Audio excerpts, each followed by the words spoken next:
এখন এই অঞ্চলের এই বিলগুলোতে প্রচুর পরিমাণ চায়না দুয়ারি জাল দেখা যাচ্ছে। এই চালের জন্য কি এই অঞ্চলের মৎস্য সম্পদের কোনো ক্ষতি হচ্ছে কিনা, আর যদি ক্ষতি হয়ে থাকে তাহলে আপনারা সরকারের কাছে কি চাচ্ছেন? আমরা চাচ্ছি এই এলাকা থেকে এই চায়না জাল সব নিষ্পত্তি হোক।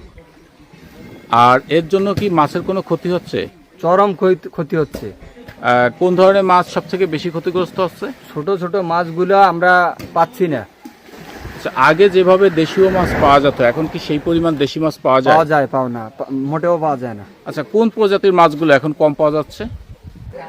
কম পুঁটি মাছ, আপনার চিংড়া মাছ, ছোট ছোট চিংড়া মাছগুলো, তারপর আপনার রয়না মাছ, খয়রা মাছ, এগুলো তো নাই বললেই চলে।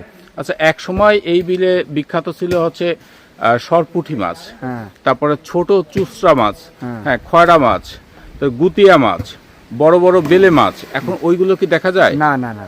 আচ্ছা, কই, শিং এগুলো তো আগের থেকে বোধহয় কম দেখা যায়। একদম কম, নাই বললেই চলে, প্রায় নিষ্পত্তি হয়ে গেছে। তাহলে আপনারা কি চান সরকার বা এই যে মৎস্য সম্পদ অধিদপ্তর দ্রুত পদক্ষেপ নিক এই সমস্ত জাল অপসারণের? অবশ্যই এটা আমরা চাই।